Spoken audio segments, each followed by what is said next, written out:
Welcome to Corrective Consciousness, podcast 188, the podcast where we explore the inanity of pop culture. I'm your host, vysethebold, and this is... Lotus Prince. And we have another great themed episode here today. We wanted to go over some Western RPGs that we have been looking into, have played, our favorites, just Western RPGs in general. I don't know about you, Vise, but I'm Vise. You How Lotus. Embarrassing! I was another... Vice that one time I Let's Played Skies of Arcadia Legends. I'm sure you were higher ranking Vise than I am. I got Legend. Yeah, Vice the Bold is like Very the low. third one. It's like way early. Very low. That's akin to when I went online. Yeah. Like at the time, I was like, very. I loved the game from the very beginning. But anyway, yeah. What I was getting at was that most of what we as console gamers played for a long time were JRPGs. Very much. The gaming the console gaming experience was framed by for Westerners for what happened in the 16-bit and 32-bit era for RPGs. Meanwhile, there's a rich history of RPGs on PC gaming. Way before that. Some of the first PC games in general were RPGs, and RPGs came from PC gaming. Almost all Western stuff. So, maybe qualify that statement. What do you mean RPGs came from PC gaming? Like the earliest RPGs were from the PC. I would say they were from Gary Gygax.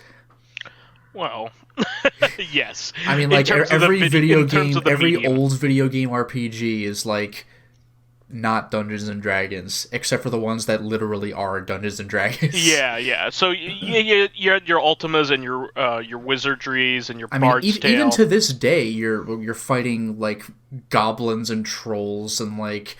Even in, I can't help but bring up freaking Soulsborne games, but even in, like, Demon's Souls, you're fighting those little guys who ring the bells, but they're totally mind flayers from D&D, just straight up. They're, like, humanoid, but with Cthulhu tentacles in their mouths. Lotus, if we're gonna start, why even stop there? Why don't we just go back and say Tolkien invented the whole damn thing?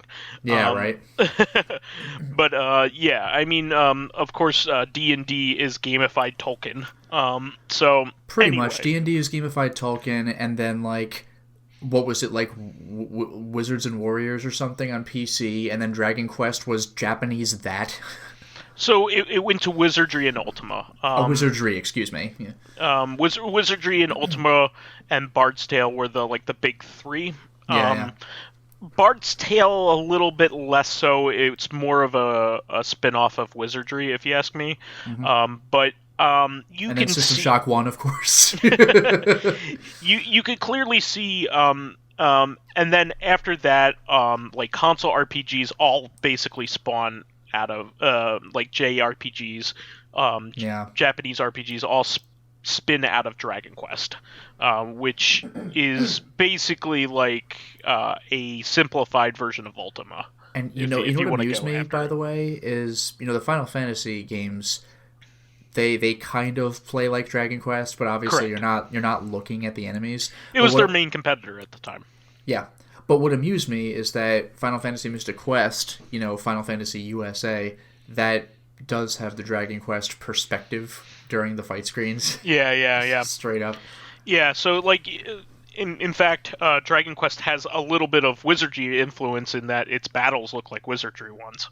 Oh, yeah, the really old, like, PC and Mac games where you're, like, going through a hallway and then, on a fight, and then you're looking at the enemies. Yeah, like I said, Dragon Quest is Japanese that, but more accessible because it's on consoles instead of like some weird black and white Mac game or something.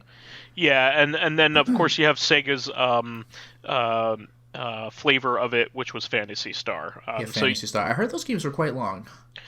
Phantasy Star 1 is actually pretty reasonable. I think it's like 12 to 13 hours. Yeah, for an RPG, it's not bad at all. Well, I mean, that was the longest console games that you could have back then. Yeah. Really. I suppose without a guide, though, it's another story. Like, for the 100th time, I bring up FromSoft. Like, those games, like the old games, like Kingsfield, not too bad, but the whole idea is that you're playing without a guide, and it's like the game's like 3 times longer that way. Yeah, I mean, I played the Sega Ages Phantasy Star, which has which is easier. They curbed the difficulty. They also added a map, an in-game map, which is hugely important because you had to make your own.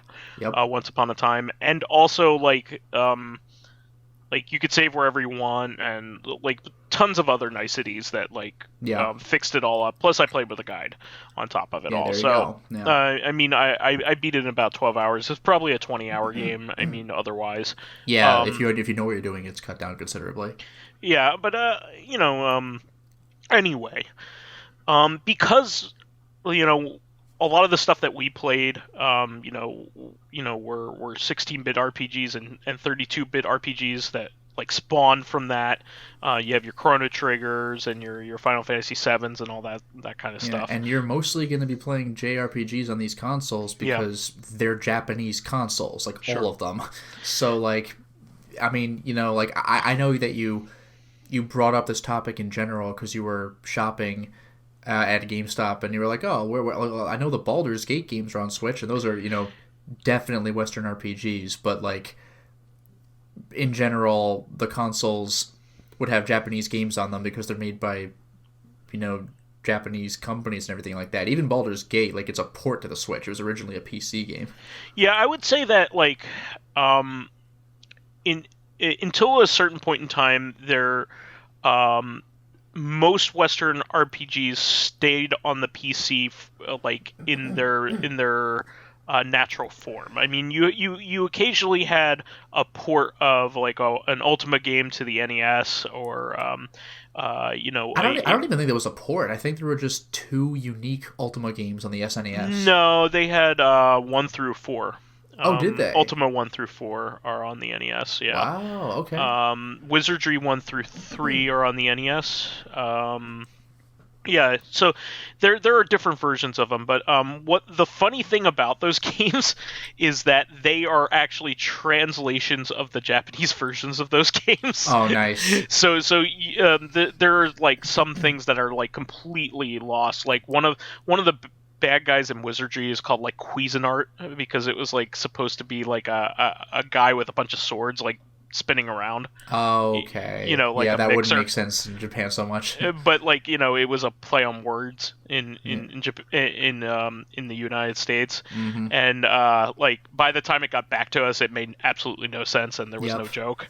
Well, it's like I am error and I am bugu for a long time. Exactly. People thought that there was some kind of translation gaffe. Like, is there an error in the game? Are you saying, like, I am error? And like, no, that was actually right. We just didn't understand it. But, what I was getting at was that those versions of those games weren't very mainstream. Actually, like, the Western RPGs didn't get really big on consoles. I'm probably going to say until Oblivion. I was actually trying to think, like, when you proposed this topic, I was trying to think, like, Western RPGs, okay, I gotta separate the Eastern ones I've played from the Western ones, and I was actually really having difficulty thinking of Western RPGs I've played, and when I finally zeroed in on some, I realized they're on PC. Yeah, because I was almost Super all of Nintendo, them. PlayStation, not really, no. Yeah, they not until like the 360 era. I mean, there were outliers, like obviously on the original Xbox. Morrowind, the predecessor to Oblivion, was a title that helped cement that. Yeah, and I'm also thinking of BioWare stuff like Dragon Age. Yeah, so what I was gonna say is it didn't get super huge until probably Mass Effect. Yeah. And what's really funny is like like when people were raving about the original Mass Effect, a lot of people were like, "Oh man, that's nothing. You should have played KOTOR, like Star Wars: Knights of the Old Republic." And then even those people that loved that game, people were like, "Oh, that's nothing. You should have played Baldur's Gate." Yep, I So I played mean, Baldur's Gate, man. I'm OG. Well, that's not OG, but that's pretty old. Baldur's Gate is basically the start of modern D&D games, I would say. Yeah, because I mean there were many D&D games before that, but Oh Baldur's yeah, Gate was an advancement, and it had yeah. voice acting, which is pretty crazy. Well, Baldur's Gate also before that you had the gold box games, like Eye of the Eye of Beholder the and all that Beholder, stuff. yeah. Eye of the Beholder is like the most famous of the gold box Yeah, it was games. ported a whole bunch of times. Yeah, in fact, probably the best port. A lot of people say the best version of that's the Sega CD Sega CD. version. Yeah, with Yuzo Koshiro soundtrack. Yeah, that's wild. Yeah, but and you can play it with the Mega Mouse. Oh, thank God. Actually, that probably is a big deal. It was a No, PC game. it plays just like you would play on a PC game with it. It's actually pretty good. But yeah, what I was getting at was that basically that's where it all starts. I didn't play Oblivion, but I know tons of people who did. Yeah, everybody was all over Morrowind, Oblivion, and people still rave about Skyrim. Skyrim is like the fever pitch of it all, right? I was actually more of a Fallout guy, so I played Fallout 3. Sure. I was not an OG Fallout player, even though I did attempt to play them back in the day. It just never stuck with me. Fallout 1, I mean, like, I don't know the intricacies of Fallout 1, but the look and the general gameplay, it pretty much made me think of post-apocalyptic Baldur's Gate. It's very similar. In fact, it uses, I forget what the old system is called. I think it uses GURPS, or something like that. The original Fallout had, before the VAT system kicked in, I think it ran off of GURPS. GURPS, which is made by Steve Jackson Games. So a similar system to D&D, but a tabletop system nonetheless. So Steve Jackson makes Munchkin. That's like their big thing. Yeah. But they've made plenty of other fantastic video game or board game systems that have been used elsewhere. But Fallout used a system that was made by them. Mm-hmm. But so it's not a D&D game per se. But anyway. I wanted to go over this because I have less experience, so like I'm going back and playing some of the best of these games. I also was a late bloomer when it comes to RPGs. The first RPG that I ever beat was Mario and Luigi Superstar Saga, and even that was a couple of years after that. Yeah, for that me, had come it out. was... Damn. It was either... I forgot if I actually played it back in the day or if I watched my friend play it. It's for me. It's Super Nintendo. It's either gonna be Final Fantasy Mystic Quest or Super Mario RPG, and both of those were because my friend had them. He was like, dude, you gotta play these, because he was one of those people who it wasn't just come over to my house and watch me play games or let's play together. We sometimes did play together, but he was the kind of person who'd be like, dude, I have a cool game. You need to play it, and I'll walk you through it if necessary. I was like, okay, cool.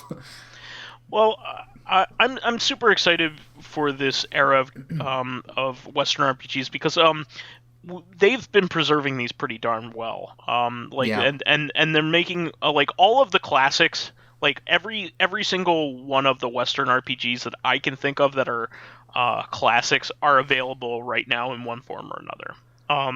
And there's also I don't know if we're necessarily going to talk about these, but games that have light RPG elements, like Deus Ex or System Shock 2 or something.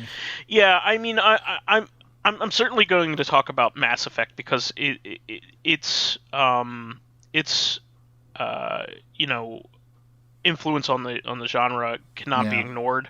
Especially the first Mass Effect. The first Mass Effect was a Western RPG with shooter elements, and of course the series became more shootery over time. But I absolutely love playing through those.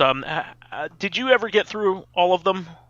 No, I actually have the collection on PS3, but I didn't even buy those games for years and years because at the time, my computer could never have run them, and Mass Effect 1 wasn't on PS3. So I Yeah, it just was like only didn't know on what to do. PC and Xbox 360 for a Yes. So long if time. they finally released like the trilogy, and I think to this day that's the only way you could get Mass Effect 1 on PS3. Yeah, the first game was a Microsoft Studios game. Yeah. That's why. So it ended up not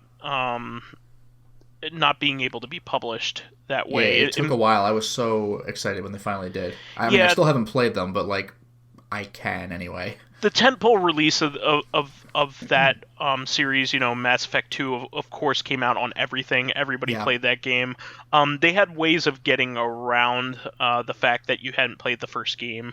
I know, I do remember that. Like or I should say, I am aware of that. Like they had like, what choices would you have made, and they Yeah. kind of like tell you what would have happened. Just like Shenmue, 2 on Xbox gave you like previously on Shenmue in case you don't own a Dreamcast. They gave So you a like digital comic and had you pick yeah, so choices. like you could be brought up to speed, but I you know me, like I want to play the first game. Yeah, and Mass Effect 1, for as clunky as some of the elements are, in retrospect, They were cool at the time, yeah. it's still a really great experience. Well, it's like Resident Evil 4. Like, it was earth-shattering at the time, but today, you're like, wait, you still can't control the camera? Well, the controls are fine. In this case, it's just like the graphics are pretty dated by Yeah. today's standards, whereas like Mass Effect 2 still looks good. I'll even say, because like they had like the budget to make it look good. If I that makes remember, sense. like, I brought this up on Reactive, but the difference between Uncharted 1 and 3, like, Uncharted Huge. 1, people's faces look kind of waxy. Yeah, exactly. So it definitely looks like an early 360 game. Let's Yeah. just put it that way, and it was. But it was so much fun. I mean, the dialogue choices and everything, and the fully voice acting and all that stuff. Yeah, that's It was like huge. really big deal for the time, especially for the time. Yeah, and at the time, there weren't a whole lot of choices you could make in games like that. And Not only that, but even when there were, it was more like, what flavor of answer do you exactly. prefer? Whereas in Mass Effect, not only the choices actually affect where the game took you, but as we would learn, it affected like a story across sequels too. Like stuff you did in the previous game would come back for you in the second game. That is crazy. Yeah, I mean there are a couple like morality choices. Like there's this one race of like hive beings that like they're like basically like giant space bugs. Yeah. That you can choose to exterminate their entire race, or you could save them, or you could let them go. Yeah. Like if you let them go in the first game, they come back and help you in the third game. Like Yeah, I like you don't stuff hear like about that.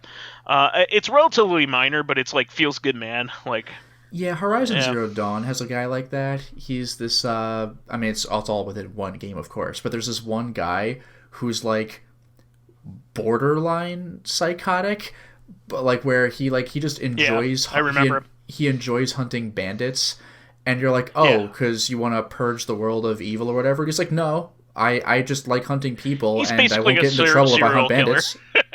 Yeah, he's a serial killer that nobody minds because he only goes after bandits, and he only goes after bandits because he knows no one will mind if he does it.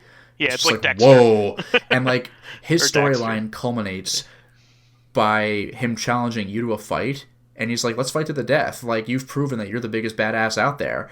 And if you say no, he will actually honor it. Like he is an honorable guy, even if he's fucking terrifying.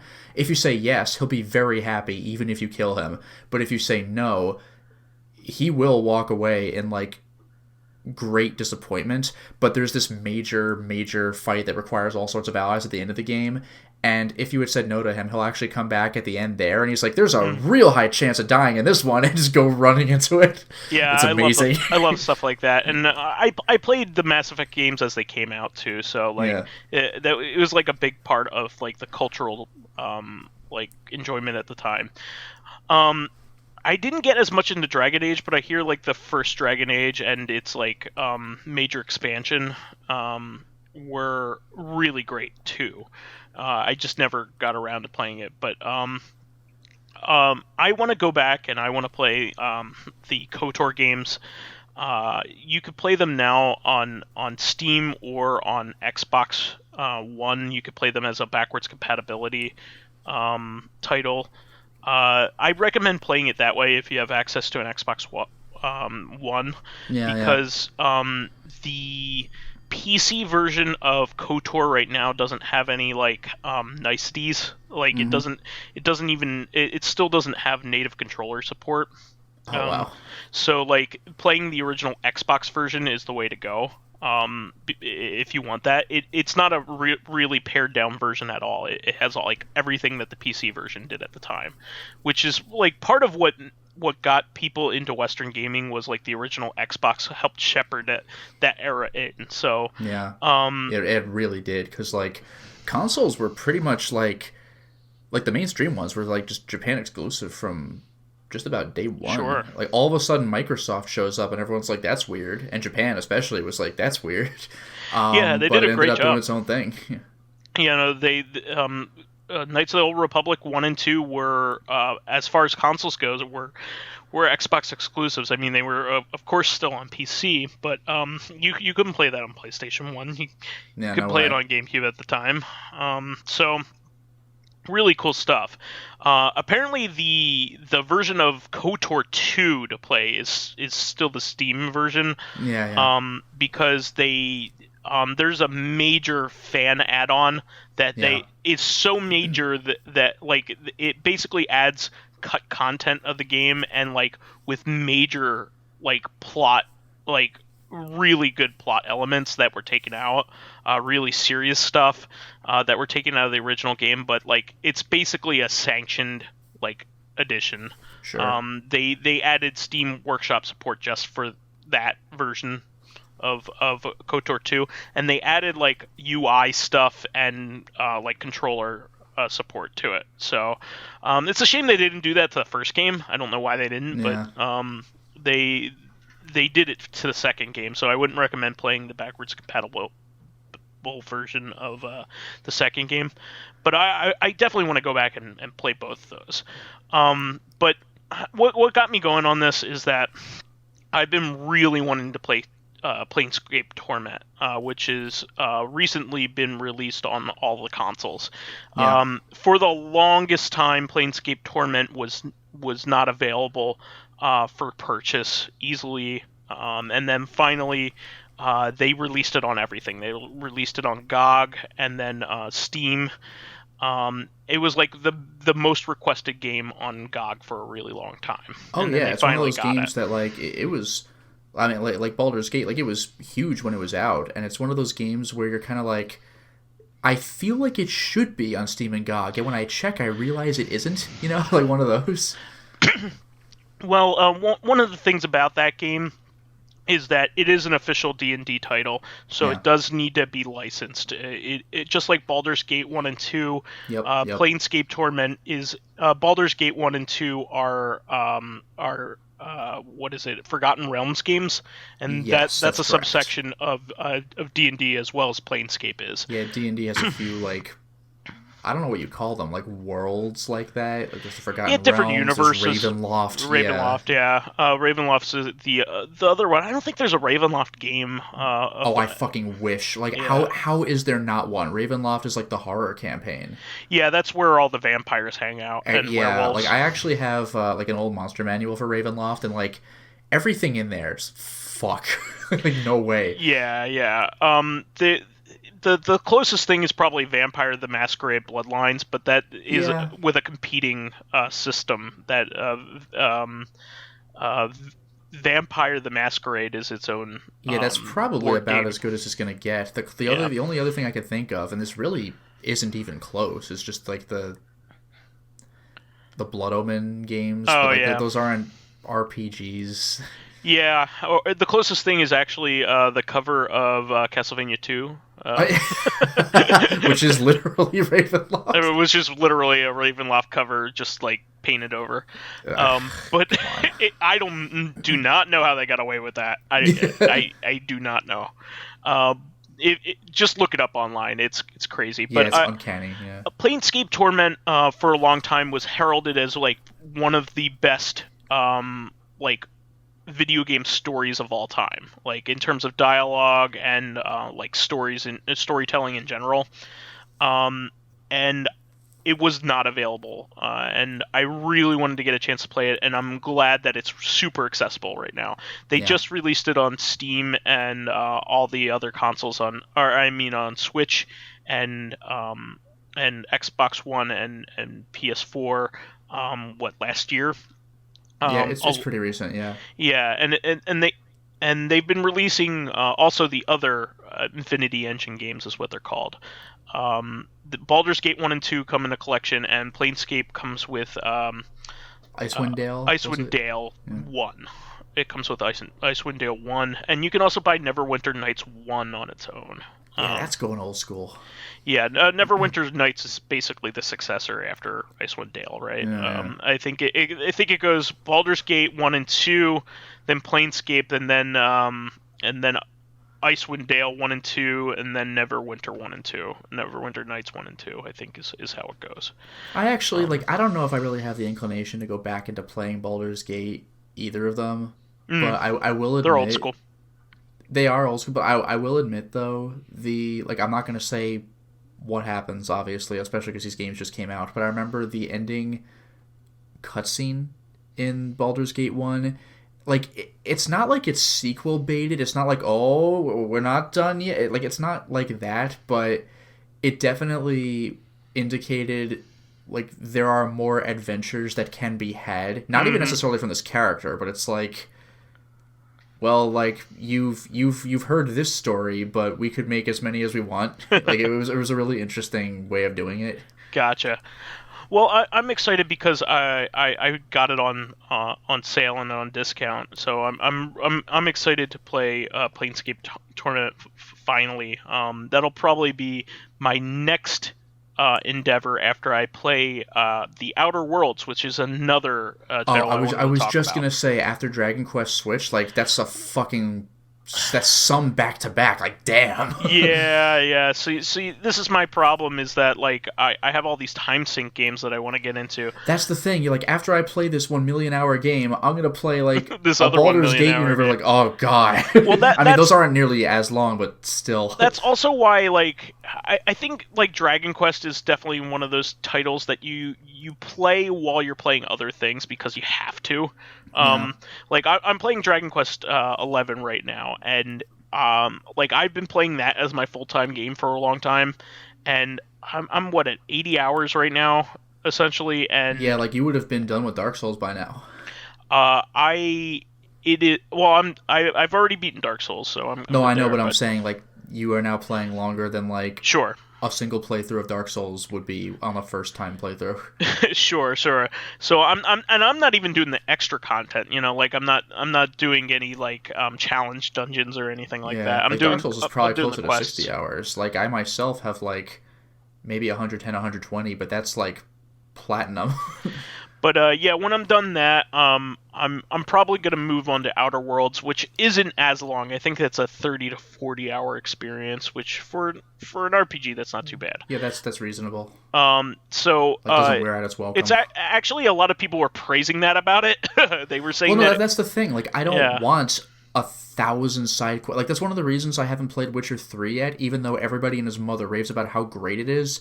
It's so big. Yeah. I'm like, the same goes with any Persona game. I'm just like, I'm too scared to start. Yeah, no, I don't blame you. In fact, I'm going to get into The Witcher after I talk about Outer Worlds. But like I said before, I really liked the way that Fallout 3 and New Vegas played. I loved them. Yeah. I had a lot of fun with them, and I played all the expansions with them. And I especially like New Vegas's like storylines, and that was of course made by Obsidian, and I absolutely love Obsidian games. They're really, really well written, so good. They're the people that made the original 2 Fallout games. Yeah. So and people love the stories of the first 2. I think especially the first, but still they very much like 2. Yeah, and they made KOTOR 2 as well. So they've long made like great games. In fact, one of my favorite like dialogue choosing games is is one of their games. I really love Alpha Protocol. It's a game that doesn't get talked about enough. It's so fucking good. I really should give that a shot. It I doesn't have have it. the I bought it best. for like I think literally $2. It doesn't have the best action in the world, but the dialogue is so fucking entertaining. And like the action is okay. You know, it's not bad. It's just okay. But like the dialogue is so amazing. So in that game, like everybody got used to like a morality system in games, and it got kind of old. You know, because like what Mass Effect did was very important, but then it got boring. You know, it was just like make the good choice or the bad choice. You know. That's exactly what bothered me about it. Like, I don't like it that you're like, this is the good like, because like I know there are achievements for doing all good or like all renegade or whatever. Okay, so I'll just choose those. It's There's no mindless incentive now. to mix it up. There's no Like, incentive to be in the middle. As goofy as this is gonna sound, Silent Hill Homecoming, the game nobody cares for, had a better dialogue system because it didn't tell me what would happen when I chose them. Exactly. So Alpha Protocol was cool because like it gave you 4 choices, and depending on who you're talking to and when you say it and how you say it, like it could be received completely different, like in your favor or not.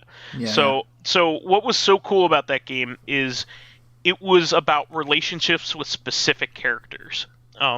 So there's a there's an achievement for like wooing all the girls in the game, and it's pretty funny because like all the girls are like different types of women. So like one of them you have to play like cat and mouse with in order to attract them.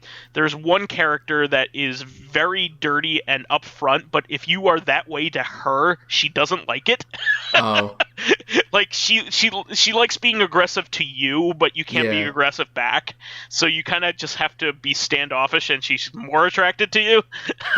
It's so much fun. I absolutely love it. There's with the other like your partner in the game, if you're too aggressive with her, she gets turned off and like gets very sarcastic. So it's just so much fun. And then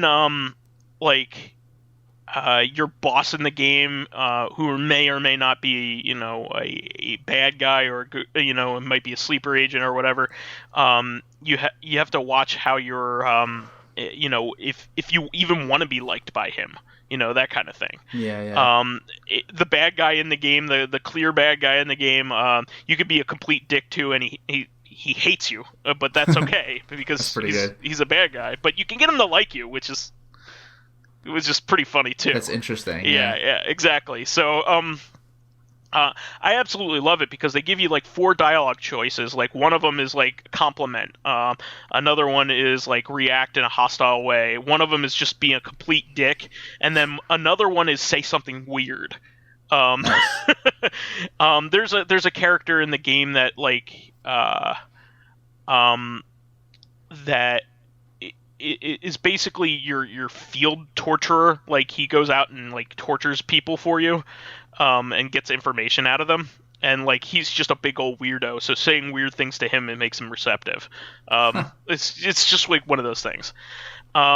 It's really funny. It's really fun, but I really love that game. So I was really looking forward to Outer Worlds. I ended up getting that really cheap off of Epic's game sale currently. I ended up getting it for $20, and it's like $50 elsewhere right now. So I'm looking forward to that. I played a little bit of it just to get a taste for it, and the dialogue is brilliant so far.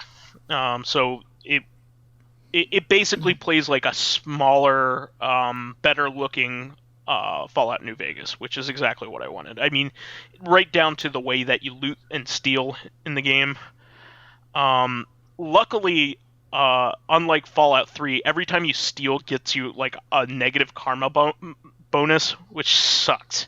It basically means you can't steal anything if you want to go for like a pure run or whatever.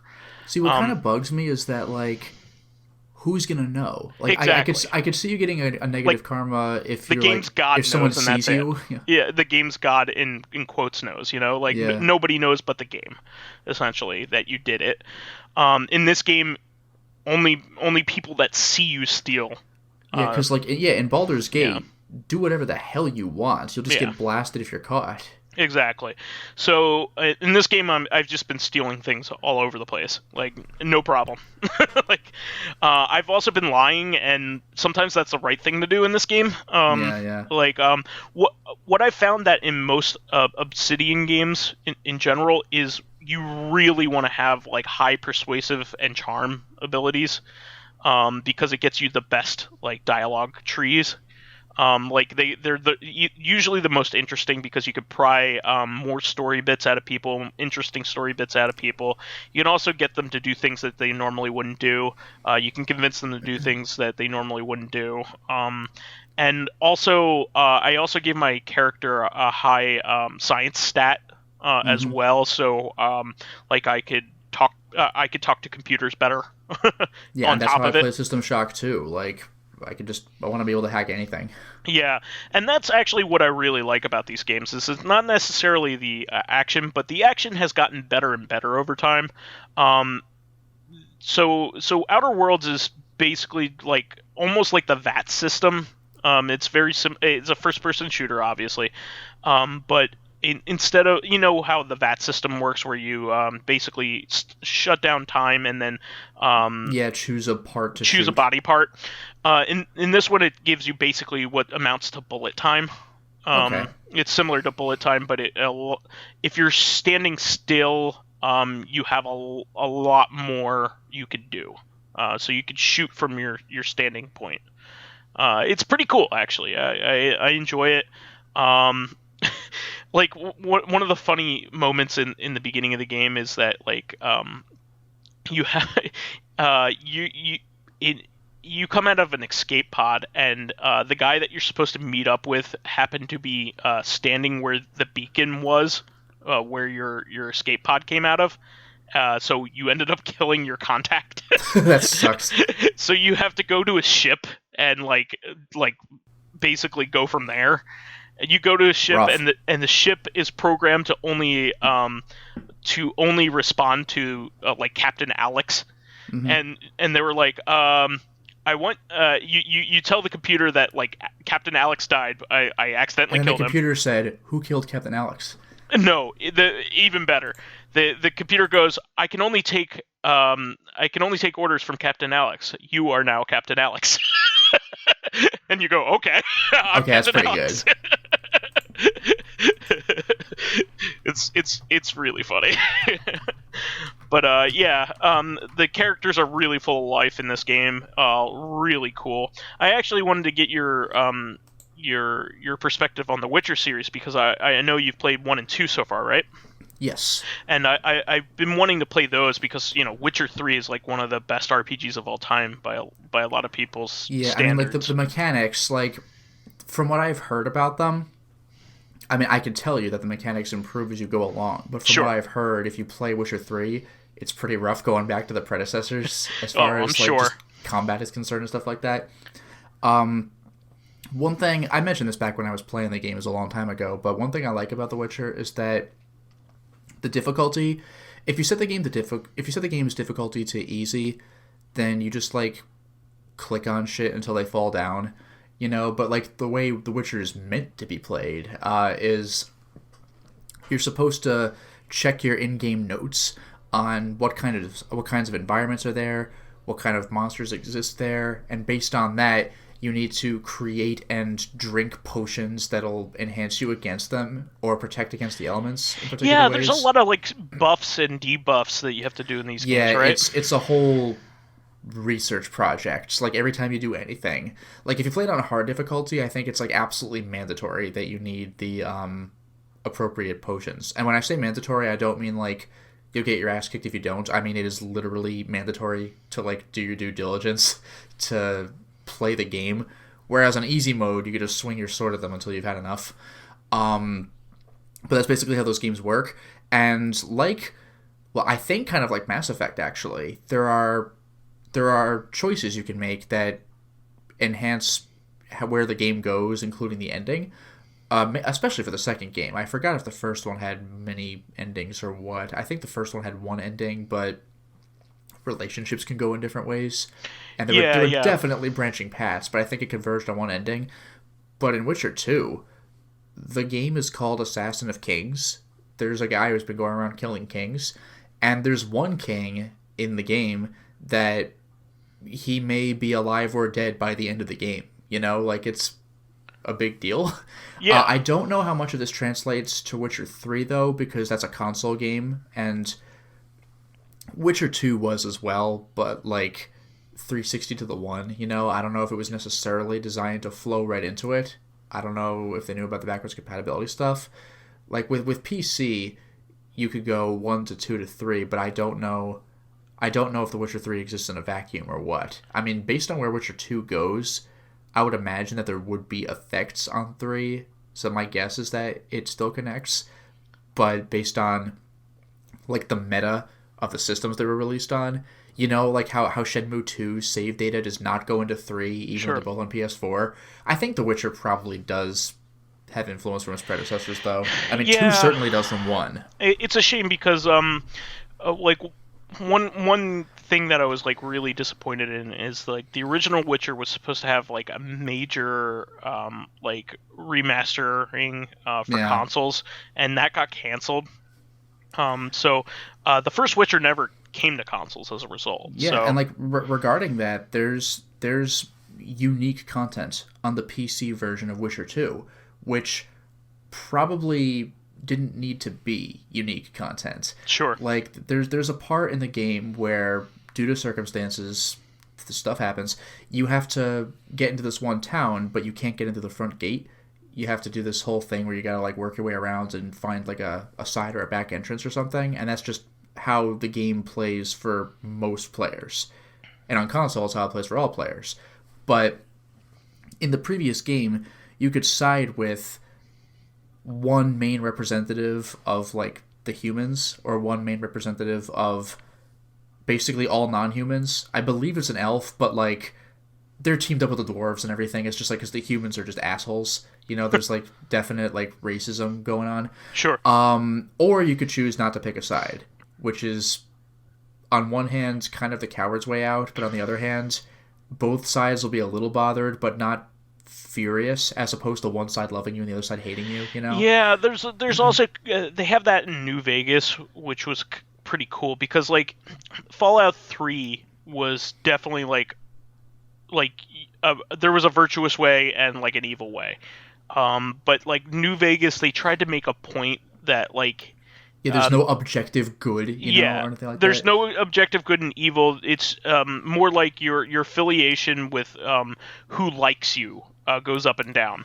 And, because I mentioned this back when I was playing The Witcher 1, but, like, the humans basically have, like, an institutionalized racism. Sure. And if you side with the Scoia'tael, which is just a catch-all word for non-humans, they want to, like, rebel, which, you know, I'm on board with, but some of the more radical ones just want to kill all humans, and I'm like, well, I don't want to do that. So that's why I kind of, like, tried not picking a side, and it didn't really greatly benefit me. But the reason I brought this up, though, is that if you side with the humans, this one guy Siegfried you met with earlier, when you get to this part in Witcher 2 with that town you can't come in, if you go to the front door, he'll happen to be the guy who's manning it, and he'll be like, oh, it's you.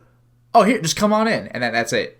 it's just over. It's like, hey, look at that. It's just pretty cool. Like, you're not going to get that on the 360. Yeah. I think that that's, like, another one of those where I definitely want to play through all 3 just because, like, just like with Mass Effect, like, like, your choices, like, carrying through are just, like, that's one of the coolest things that you could do in a game for me. Yeah. I love that. So I definitely want to make that a reality for me. I want to move on to The Witcher at some point, but, like, you know, I have so many games, so, like, and The Witcher games are pretty long, especially if you do side stuff. They're hefty games, and Witcher 3 is just, like, a monster by itself. Yeah, I was gonna say probably The Witcher 1 is the quickest, I'm sure. It is, but it's still pretty hefty. Sure. And by the way, real quick before we get to the fan stuff, just Sure. some games some Western RPGs that I've played. I've only played, well, both of us have only really played a little bit of this. But there's the classic Stonekeep, which is a legitimately good game. Yeah, I got about halfway through that game. Oh, you got pretty far. I think through like the first dungeon. I got to the ogre's lair, which was after the sewers.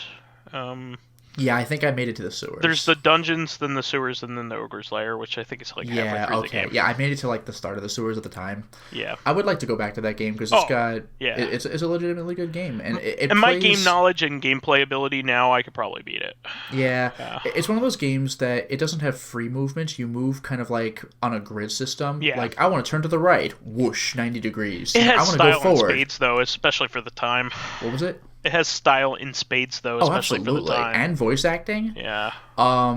Even some like legit professional voice actors like Tim Curry. But yeah, like I want to go forward. Tap the up key. Ka-chung, you move forward one space. So it's kind of like that. So battles work differently from modern games based on that system. And similarly, we've talked about this on the podcast before, but Grimrock 1 and 2, which are kind of spiritual successors to Stonekeep, they don't have like the big plot of Stonekeep. It's really, they more take after the gameplay. Sure. Especially Grimrock 1. It's like, here's a dungeon, go in. But that's kind of really all you wanted anyway. Grimrock 2 has a pretty detailed. Grimrock 2 has a little more going on with the story, and yeah. you can go outside, inside, like there's way more. It's a much more variety. realized game. You start the game outdoors. That's already like just the moment you turn the game on, you're like, oh, this is going to be different. Yeah, it's not a dungeon. It's not a stone hallway. Yeah. So like the Grimrock games are pretty fun, and this is back in the day. Like, well, it harkens back to the day where you would draw your own maps as you played the game. Sure. Grimrock comes with a map. But if you'd like, you can turn it off if you really want to get the old school experience. I do not. Yeah. Also, I want to mention this one really briefly, but Superhero League of Hoboken, baby.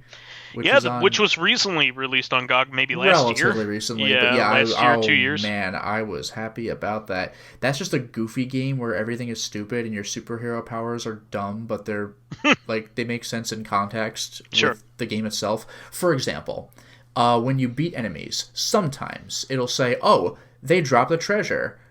Do you want to open it?" Because sometimes it's money, sometimes it's like a bomb, but the treasure is in the form of a pizza box. They just had a box of pizza. I think sometimes it actually is pizza. Sometimes it's like money or something, and sometimes it's like something that hurts you. And there's one hero whose power is to be able to tell what is inside pizza boxes without fail. So that's very good for the video game, but like, what kind of stupid power is that? And like, it's like being invisible when nobody's looking at you. But it's like when your own power. You are called the Crimson Tape. So it's like a joke about like red tape. Yep. So if you ever choose to use your power, it's like you create all sorts of charts and graphs, and nobody understands that. It's like, okay, I don't even know if it has a function in the game. That reminds me of Hitchhiker's Guide to the Galaxy. You have an entire like bureaucracy planet, like their entire they had culture that in Futurama functions as about well. It. Yeah. You are technically correct. The best kind of correct. The book on like technicalities, I chose the color for the book of rules. It remained gray. All right, thanks. Tell my wife I said hello. Well, that's the planet of neutrals. Yeah, I know, but they were very gray. I feel I don't feel particularly one way or the other. Yeah, Superhero League of Hoboken is dumb, and it's supposed to be dumb. Even the title's a joke. Like, you had mentioned this before, but, like, Hoboken now is kind of, like, more of a ritzy place. It's not a joke anymore. Yeah, back when the game came out, it's like, Hoboken just itself was the joke. It might be the most affluent, one of the most affluent cities in New Jersey now. Yeah, but it was, like, a shithole when the game came out. Correct. And it's like, it has a superhero league, like before you even turn on the game, that's kind of funny. Now the joke doesn't quite work, but it's kind of funny as like in a quaint way. Like, oh, I remember that. Like when you watch 80s movies and New York City is like covered in graffiti and shit, and like they have like the Warriors, final fight. Yeah, final fight, like gang members. Like, well, what is this? Yeah, New York isn't like that. It's hard to describe it to people now, like that know Hoboken now, because like Hoboken might be one of the most posh places to live. Yeah, which is pretty funny. Yeah. But anyway, I believe now we can should get move to on. fan input. So we have a few comments. School Filmer says, sports games, eh? I do enjoy the occasional golf game with PGA Tour Golf 2 on the Mega Drive or Yeah, Genesis. they're pretty fun. I Yeah. actually like golf games pretty well. So with PGA Golf Tour 2 being a fond childhood memory. I didn't care that I was playing really poorly back then, because the game was quite nice, and the title theme was quite awesome. Later I played Also, Mario Golf. games are pretty relaxing. Yeah. Later I played Mario Golf, the Game Boy Color version on the 3DS. Even managed to go score a hole-in-one once in that game. I felt pretty proud about that. I'd like to play it again, but unfortunately, the new 3DS battery got screwed and bloated until it couldn't take it anymore. And the battery in the original 3DS is too small to be transplanted. So maybe there's a spare 3DS battery I could ask for. I didn't know they had a different battery size. That's obnoxious. Yeah, it is. So Josh11188 says, I played Steep a while back when it was free for PS Plus members. It was fun in the way that simply moving around in Spider-Man PS4 or the Just Cause series can be people fun. Tend to like the Steep series, Steep game. Like they added like a lot of content to that over time too. I definitely want to play that. I just haven't gotten a chance to. It's like a modern snowboarding game that's apparently really fun. Okay. And Dracologist says, sports games. I do remember, I like that both School Filmer and Dracologist both open with like, sports games. Sports games, eh? Yeah, interesting. But I do remember futzing around with a few Olympics games just to see what funny stuff you can make, like in ski jump where you can miss a good landing. Yeah, like, remember in Ski Free, you just flip 100 times and then you wipe out? Yeah. And your sport guy turns into a giant snowball with skis and a head sticking out of it. That's pretty good. Or the bobsled, where you take a turn too fast and you just yeet out of the track and disappear Team Rocket style in the sky. That's amazing. Yeet. One we couldn't stop giggling about was an old Summer Olympics game where on the board dive, you could just walk off the board into the water without your character stopping the walking animation. Like fucking Wile E. Coyote. Just like, oh, whoops. Otherwise, mostly just motorsports, preferably arcade style. I like those. Yeah. Like the cars mounted with heavy ordnance going at Mach 1. Tech that getting sidelines? Cancer medication counts? I keep hearing new and new ways of getting rid of that blight in humanity, and then just silence. Well, the problem with cancer, though, is that there's like 1,000 million kinds of cancer. Yeah. You can't just say, like, oh, I found the cure for cancer. It's actually a bunch of different diseases all lumped into one. Yeah, umbrella. It's not like, if I create a cure for cancer, all cancer is gone. Like, not even close, unfortunately. No. So maybe you could find some weird specific form of cancer to cure that'll help the few people that have it, but like you can't just cure cancer. Yeah, like it's a bitch. One of the ways that they're working on treating it right now is by like appropriating like dead viruses, inert viruses to fix it, and that's actually like really interesting. That is a clever idea. So the question, by the way, I want to point this one out. This is our last question. Living Corpse asks, what are some of the most insane mods you've ever seen for video games? I don't really have much experience with mods. I tend to play games vanilla, so the best I can say, just off the top of my head, are, like, if we're talking insane, rather than, like, modifying Half-Life Source Engine to make different games, stuff like that, if we're talking just goofy bullshit, I'll say those YouTube videos I saw of Skyrim where, I was just gonna say. Yeah, where you replace the dragon either with Thomas the Tank Engine or you replace it with Macho Man Randy Savage. Both are fantastic. My favorite is just, like, the way the Randy Savage one was implemented, because, like, you know how every Bethesda Elder Scrolls game starts with you, like, about to be executed and then something happens? So, like, they're putting you in the block. You might not even see the dragon unless you know what to look for. It's like way in the distance. And you just hear faintly, Macho Man, sky's the limit. And you're like, what is that? And then when it comes in, like, yeah! And he breathes the fire. Like it's the best way to get. Every time he shoots his fire breath, yeah! Like it's the greatest. Don't fuck with that, man. You're gonna have a bad time. I was actually just gonna say that, like nothing is more terrifying than Thomas the Tank Engine flying around and breathing fire. Especially if he has his theme, because I actually quite like the theme, but like you hear, like when you start to associate it with danger, you're like, no, it's fucking creepy and. It's like, oh no! Oh no, he's coming! Here it is. You know what I want that I've been playing the Resident Evil 2 remake. I want them to Oh, the replace Speedo Mr. Mr. X, X. Replace Mr. X with Thomas. Oh my god! And No, like you just Mr. hear X and a the Speedo. theme Have you song, seen that? you hear the theme song like off in the distance. It's like, oh fuck! No, you know what'd be interesting actually is not changing anything about Mr. X himself, but just giving him the Jaws theme. Oh my god! It's like, Like oh no, you know what the best mod is? Streets of Rage 2, which is Tim Allen completely edition. yes, it is 100% identical to the regular Streets of Rage 2, except that when you beat regular goons, instead of going ah, they do the Tim Allen like from Home Improvements, but it's all Genesis like digitized, so it sounds like it could have been in the game. It's so good. Or that one Sonic and Knuckles mod, like that launch base zone, that like do do do do do do do do do do do do do do do, and then you hear like go go go go like in the background, but they replace Yes. go with Bill from the Bill Nye the Science Guy thing, Yes. like Bill, Bill, Bill. So it's like it's 100% regular Sonic and Knuckles, or maybe Sonic 3, I forgot. Sonic 3, yeah. But like when you hear that one particular track in the entire game, go is replaced with Bill. That's it. This is funny So to me. good. Thank So you. I needed good. this.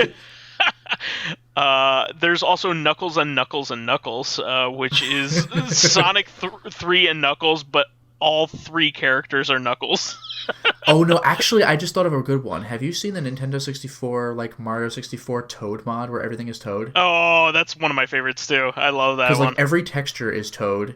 Like you, Mario, It's so are creepy. covered in like toad Toads. skin. Yeah. Every item in the game, like coins, extra lives, Every texture. are Toad, so you don't know Yeah. what the fuck you're looking at. Your lives are like Like your the whole life counter castle is just Toad. plastered in Toad. Yeah, it is like the most confusing thing you've ever seen. Like it's way out there. You have to be like a top tier Mario 64 player, otherwise you just don't know what you're looking at. It makes me like this is the stupidest thing to bring up because no one's played this fucking game, but it makes me think of Baroque, where you can have various status ailments, slow you down or poison, but one of them is lust.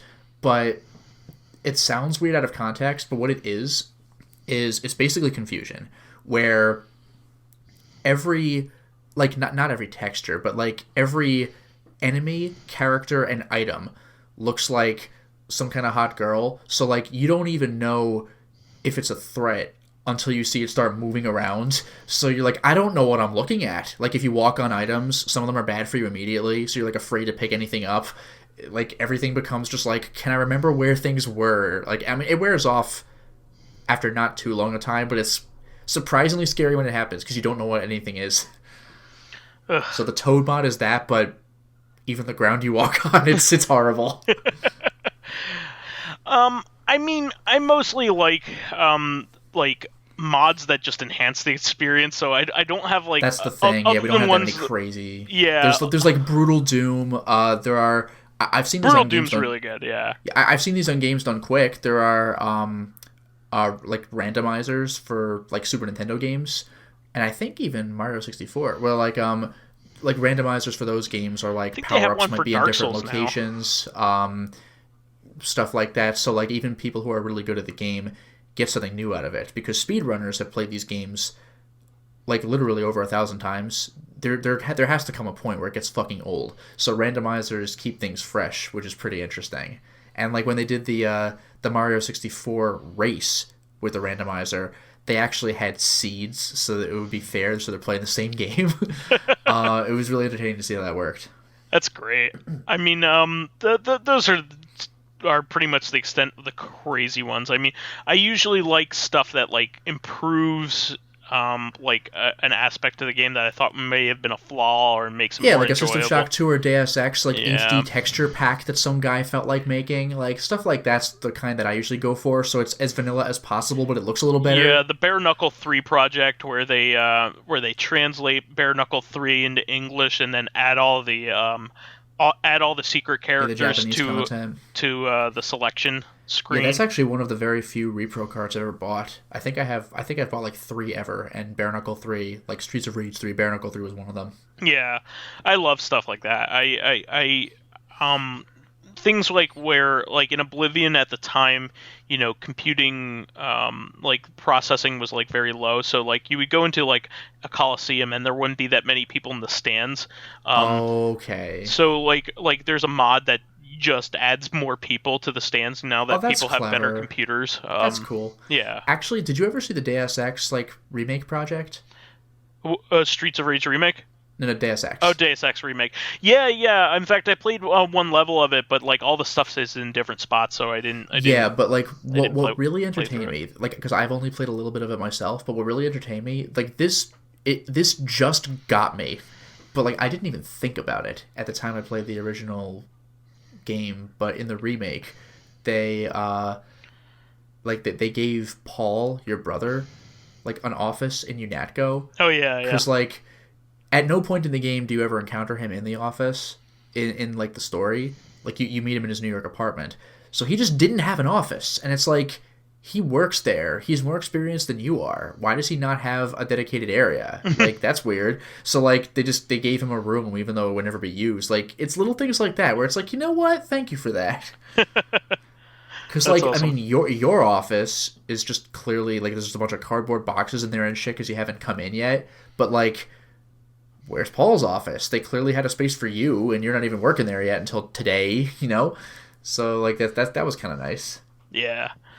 All right. Well, I think we covered that pretty well here. Please definitely add some more questions here. Yeah, this is it. We're out. Yeah. This is like all we have left. So Yeah, and I gotta say, I really do appreciate the... I don't even know how many questions we've gotten. We've gotten a lot. Like, I really do appreciate all the input and support we have gotten. Oh, sure. We just need another. Yeah, we just have to be out. or else I have to come up with a question. I was gonna say, or else I have to talk to Vice on subjects of our choosing for even longer. Nobody wants that. Come on. I'm done with this shit. I've already done it for 2 hours. This is bullshit. No, we would rather have as much interaction as possible. I mean, everybody's been really great about doing fan reactions here as well. Oh yeah, of course. We love hearing what you have to say. So please do add some more questions, even a couple at a time, so we can build up a base again here. So yeah, I if I have to come up with a question, it's just going to be embarrassing. It's just going to be terrible. So how was your day? It was good. Okay, well, that's All our right, podcast for this week. Yeah. Now, Lotus, what are your favorite condiments? Barbecue sauce, and that's it. and ketchup, I guess. If you don't have any barbecue sauce, the end. Pretty much. No, I think what we'll do instead is just not have a fan section, and we'll do CoreCon for like 30-40 minutes, and then I'll just dick around on whatever game I'm currently playing at that time. Yeah, but more time for me to. But we won't have any footage. We'll just hear your clicking and you going every once in a while. Yeah. Oh man, this guy's hard. What?